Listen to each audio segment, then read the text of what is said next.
Hold on, you broke the internet because you was holding Mariah's hand, kissing her on the cheek in a music video. Man, you know how people are. They take everything. Music, it doesn't matter. People gonna take everything serious. That really break the internet. Yeah, it did. They didn't believe I was dating. They didn't know. Yeah, they did. They believed it. Yeah. They're like, man, Anderson Paak, she done left her boy, old thing, and she with Anderson Paak. I'm like, really? That was fun, man. It was Mariah's about the music, and that was incredible to be able to work with her and to like spend that much time on the album and do the video. She let me direct that as well, and now I know about the finer things in life like caviar and Caymus wine. Mm-hmm. Good shows like what's it called, Abbott Elementary. Yeah. I'm a dog lover now.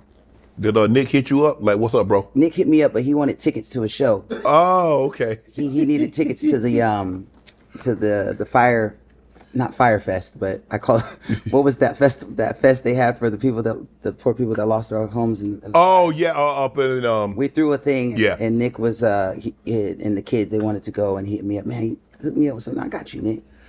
And but he was great. I think you got the paparazzi on speed dial. Stop. But you were photographed with Jenny Ma. I was simply telling her about the plot of my movie, K-Pops, which is also out. You could do that over the phone? In AMC theaters. You could do that over the phone. It was loud in the club. Oh, okay. I wanted to show her my club Andes. Mm-hmm. She wanted to have a good time. And you notice I'm in the ear talking. I was loud. Live music we have in there. Shout out to Andes with the live musicians. And you was in there like this here? I was explaining the plot. Simply about a struggling musician who finds out that he could have a child that is the next K-pop star. And she also has a child of her own, and she's a big fan of the movie. Y'all did all that in the club? Yeah. With all that noise played in the background? Yeah. And got home early because we both had early morning. Her home or your home? Separate homes. Okay. Yeah. Okay. I mean, did y'all share any advice? Because, both, you guys went through something publicly. Both of you guys. Yeah. I mean, but did y'all discuss that in the club too? Some people are built for it. Some people aren't. And it comes with territory, man. I used to bag groceries, and I used to dream of, when I was pushing in carts and shit, I wanted this to be on leather couches and fireplaces. Drinking yak. But I was taking the bus. Right. I was selling weed. I was running from I was getting robbed. I was getting all kinds of shit. And I was praying like, God, please let my biggest problems just be paparazzi and hanging out in my own club. Right. And like kissing Mariah Carey and hanging out. Like, please let that be my life at some point. And lo and behold, you're not gonna get, sometimes you get that, with, a little salty with the sweet, but we out here maneuvering and it's all good, man, How's it dating in your 40s after being married in your 20s and 30s? Oh. Is it harder? Is it easier? Are you more experienced? You kind of know more now what you're looking for. You're not in awe of the aesthetics. I mean, obviously you still want someone that's attractive to you in a lot of different ways, but not so much they don't have to be just physically attractive. You want someone that has a little bit more depth to them now. So is it easier now? Is it harder now? No, it's probably hard because I have no clue what I want. And now do I not know what I want. Now I have a little money. I have my own place. Yeah. I have a crazy schedule. Yeah. And you have some people like you for you. Some people like you because of the things you got going on. So you don't know which one that is.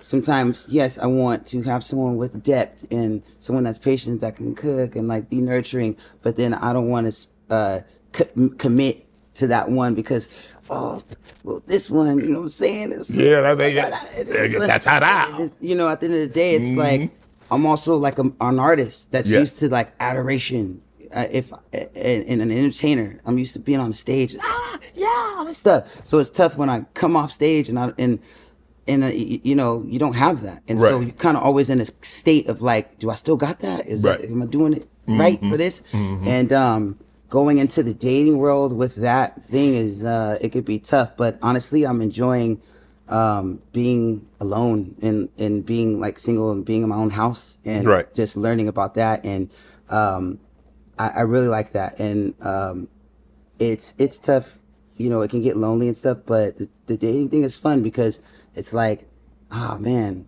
you know, you got your own stuff now. You can take trips. You can Do whatever can have you want. fun. Yes. You can have fun, and as long as you be honest and you're transparent, then it should be cool, you know. But everybody's looking for different things, and you can't waste people's time. Right. You can't, you know, take people around a loop and just to, you know, whatever. And so that's the tough part, man, because I love having fun, and I have a crazy schedule, so it's tough to kind of like invest in being a real boyfriend right now, or like having a relationship, because you have to. I know from failed ones that it's not going to work unless you really put the time into them. And You haven't spoken a whole lot about your mom and your dad. Were they talented like you? my mom is an incredible like hand-drawn artist. She can draw, she can sing. Okay. Big music nerd. Really? My pops was really good with his hands. He's like a mechanic. Okay. Could Fix anything. cars. I think it was a mixture of both that made me. Both of them had crazy hard upbringings, right? Okay. My pops was a twin from Philly, North Philly, that grew up in the hoods, right? And Yes. in the 60s, crazy, and was kicked out of his house when he was just a young teenager and grew up on the streets. So And he then- grew up hard. Yeah, grew up hard, and then finagled his way into the military just because so he wouldn't be without house or whatever you call it. And so Unhoused. Yeah, unhoused. And so he made his way in the military, and then him and his twin brother were knuckleheads. They used to go to jail for each other. You know, they used to do all kinds of stuff, like trick the system and everything. And my mom, an abandoned kid from Korea, her and my uncle found by a dumpster and gathered and were adopted by black military parents in Compton and lived in South Central. And then, you know, she was married 3 times and was abused with all of her husbands. And with my pops was an addict and you know, got on drugs and he went to prison for damn near trying to take my mom's life, and I saw the whole thing. And then he went to prison for 14 years. I never got to see him after that. He died after. Then I had a step pops, and then they were together with my mom. And then by the time I was 17, they both went to prison for securities fraud. And my step pops was an addict as well. And it was all kinds of stuff. And I think that through all that stuff, my mom was always very positive and very hardworking, and never like said any bad things, foul things about the other person, and that she was in a Really? relationship with. Everything that she said was always, she felt like was, she knew better, and it was something that she would never point at the blame. You know, she took accountability on certain things, you know, that especially when it came to relationships and things that happened. It was like, you know, son, I always knew that they were messed up in this way, and I just was kind of just going about it, and that was what it was. And then it got myself into this and this and that, and it was my own fault. And then I lived this life, and I took full accountability of it. And that's what, you know, I feel like she installed in me too. So you never had a relationship, a real relationship with your biological father or a stepfather. So that changed kind of now, and I listened to you talk in the beginning of the type of relationship that you want to have with your kids. Yeah. Because you want to have what you didn't have. Yeah, of course. Yeah, I want to have what I didn't have, and I want to show him, you know, rather than just tell him. I want to show and prove too, and let him know, like, you know, this is what it takes. I want to show him what hard work brings, and I want to let him explore and learn life too, learn things for his own.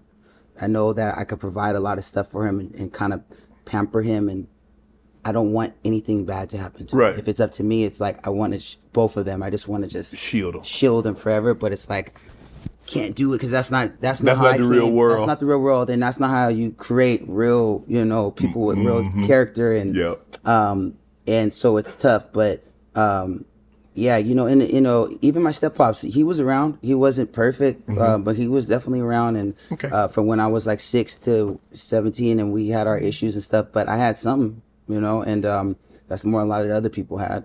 But what I want to do with my kids is break a lot of those generational curses, you know.